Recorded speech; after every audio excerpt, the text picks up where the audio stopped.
Vocations are not as punishing as in different games. They seem to be like they're not gonna be as punishing as it was in Dragon's Dogma, where there was the stat growth system. We seem to believe that that stat growth system is not going to be present in here, but regardless of that, you do have a little bit more freedom, so it doesn't really matter how much the vocation, how much are you going to marry one single vocation. That being said, it is very advisable for you to get as many vocations that specially through for the Warfare Vocation. It's going to be very important for that one. We'll talk about that a little bit later on, but let's just have a little bit of an overview about every single vocation that we have confirmed so far in the game, so that you can start deciding which one is the best one for you, or which one do you want to start trying out first. And let's begin with the Fighter. The Fighter is one of my favorite vocations because I'm just like that dude. I'm just a basic kind of knight. The strength of this character, he excels at physical protection. There's one thing that is going to make this thing invaluable. It's actually, there's going to be two things that makes this guy invaluable. First and foremost, the aggro. There's one skill that you can bash your shield against your sword, making noise. People, enemies are usually going to be attracted to the Fighter. Hence, the Fighter can be drawing out the aggro. This is especially useful if you have a Sorcerer, a very much vulnerable Sorcerer on your crew. Not that the Fighter is not going to deal damage. As a matter of fact, one of the most important things about the Fighter is that he uses his shield as a weapon as well. And when you use the shield as a weapon, you're going to deal tremendous amounts of poise damage, staggering the monsters, granting the rest of the crew for big punishing attacks.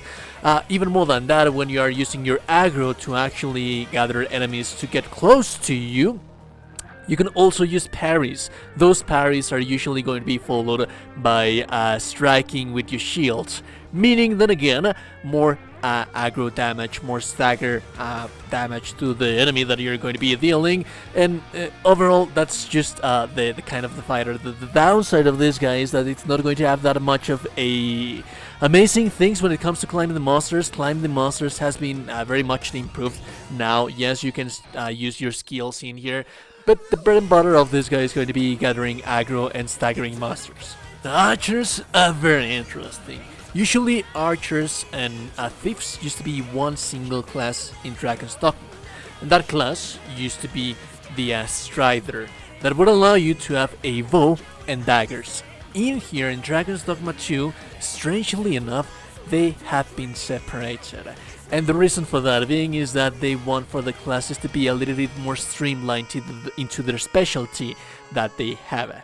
That being said, you're not only no longer allowed to use daggers, but that doesn't mean that you're not going to be effective when it comes to close range fighting against targets. It is ideally a nice idea to have a fighter when you're having an archer, but you can also use a huge and vast array of mobility. This is one of the most mobile classes because he has to be mobile. He has to be running away from the enemy, so he has lots of dodges, lots of dodging attacks, and he uses his kicks to sometimes make the enemy get some distance from the enemy. But essentially this is one of the most nimble classes, and I love the playstyle about that, because you're no longer going to be allowed to be on the face of the enemy to immediately switch back into the daggers, because you always have to be on range. So yes, very much powerful. Also, the archer is going to be coating the arrows that he has with a bunch of different elements like bombs, explosions, poisons, and what have you.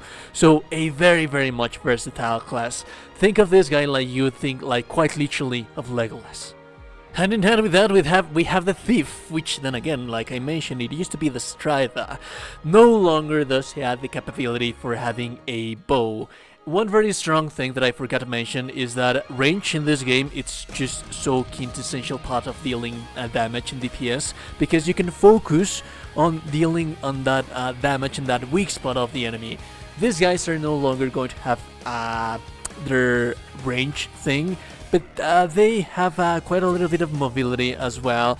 I do not know how much is this going to impact items from NPCs, but it is said on interviews and so on and so forth that they can in fact steal items from NPCs and enemies. So that's one of the strengths of this character. But also the thieves excel on climbing the monsters because they can use their daggers to climb upon bigger enemies. And once you have climbed bigger enemies, the thieves and the daggers usually have, like, I do not know if there's going to be back, I'm guessing that it will be the 1,000 or 100 kisses, which deals tremendous amount of sustained damage to the weak spot of the enemy by dealing a flurry of attack while you are climbing the monster. While you're not climbing the monster and you're fighting mobs of enemies, you can be dodging and parrying and using bombs and such. And so overall, this is a very, very well-rounded class that, yes, it excels when you're dealing damage when you're mounting enemies, because like I said, you can use your daggers to climb onto the skin of the monsters and also use that flurry of attacks to deal damage on that one singular spot that the enemy has. So it's a very, very, very well-rounded class. You might be wondering then, if I already have a Sorcerer, then why would I want to have a Mage in my party? It is a very, very important that you have a Mage in your crew, because yes, their spells are not going to be as powerful as the spells of the Sorcerer. The Mages are not going to have the N tier high level of spells that the Sorcerers have, but they know not only do they have like damage, they can deal tremendous amounts of damage, don't get me wrong, they can, but the balance that they try to have with their mages is that they can be buffing your characters. They can give you fire weapons, ice weapons, light weapons, dark weapons. They have all kind of weapons buff that you can use to take advantage of the weakness of the specific enemy, certain enemy that you're fighting against. Not only that, they are excellent, excellent healers. So if you do not want to be using healing items and you want to have some kind of a off healer DPS, the Mage is your guy, and it is one of the best support characters that also deals quite a bit of damage that you can have in your crew. I dedicated a very specific video to the Warrior, and I think that this one is going to be one of the most overpowered classes in the entirety of Dragon's Dogma for one single reason.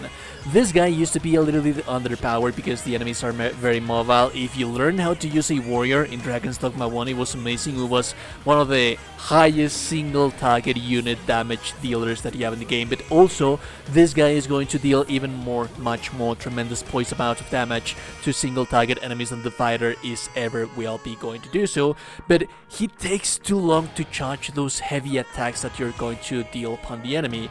But right here I have a clip for you to showcase what I meant when I say that now you can climb on the back of the enemies, and while you're climbing on the back of the enemies, you can wind up those very, very long attacks. And imagine that this would be even better if you're actually on the back of a dragon or a griffin, you're flying in the air, you knock them down with that heavy charge attack that you have, you deal the damage right in that, and you also deal the full damage to the enemy.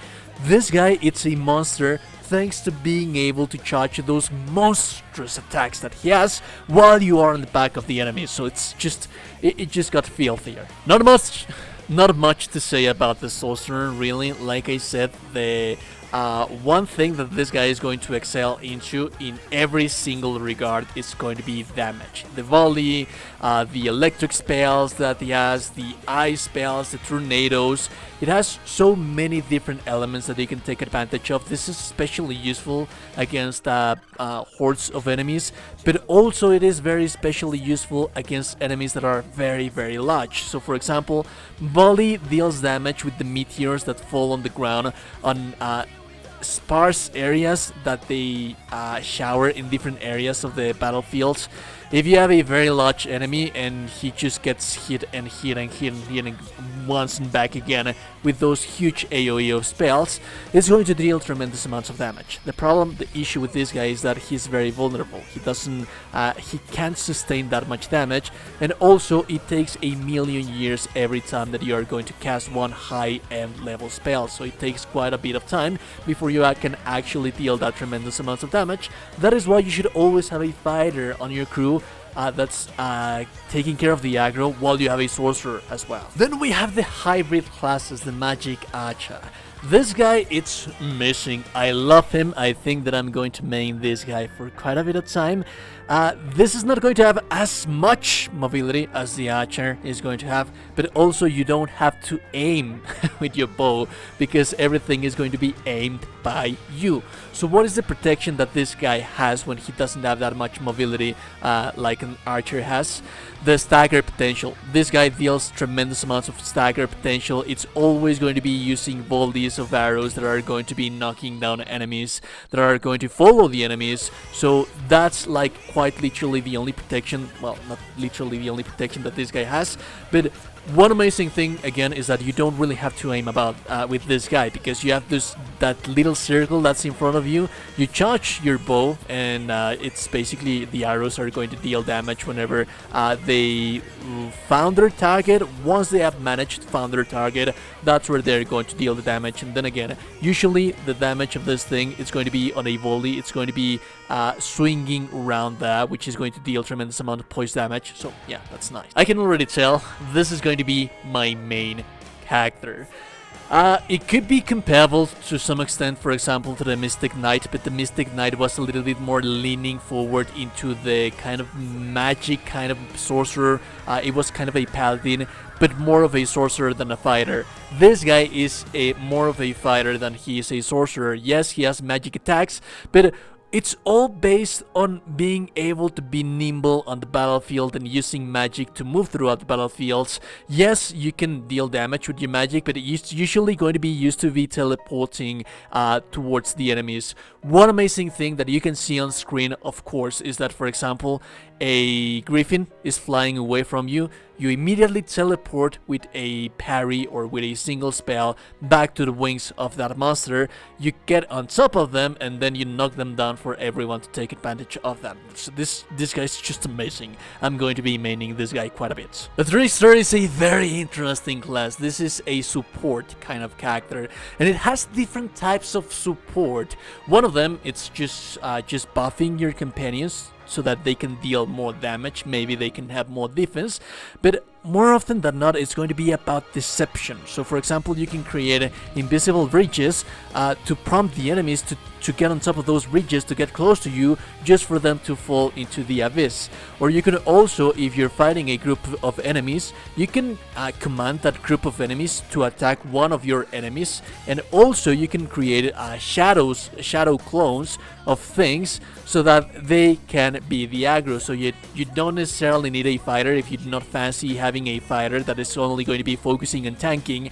This guy can take care of the aggro, the tanking with the illusions, but also at the same time buffing your crew members for them to deal more damage. So there's lots of different interesting ways that you're going to be able to use this guy, and it is very interesting. I think that I'm going to be playing this guy quite a lot, or at least just have a Trickster at all times in the crew. We're going to have a separate individual video for this guy, because this guy deserves to have its own video on itself. And I say that because you have to learn every single vocation for this guy to be effective. It has been said by Itsuno that to unlock, this is a mechanic that carries over from Dragon's Dogma, you'll learn a skill vocation that you can later on use with different vocations. The Warfarer is basically going to be able to use every single vocation skill provided that you have learned that skill, so you do have to spend some time with that vocation to learn the skill, to then pass it over to the Warfarer. But also he's going to be able to use every single weapon that you have on the roster. And the drawback of this seems very powerful, but the drawback of this is that you have to be very mindful about the combos that you're going to be using, because while he's a jack of all trades and basically have everything, it's never going to be as powerful as the specialized streamline that each vocation can have. Very interesting vocation. Remember to like the video, subscribe to the channel, join the Discord. We're going to be sharing pawns in there. Have a lovely day and goodbye.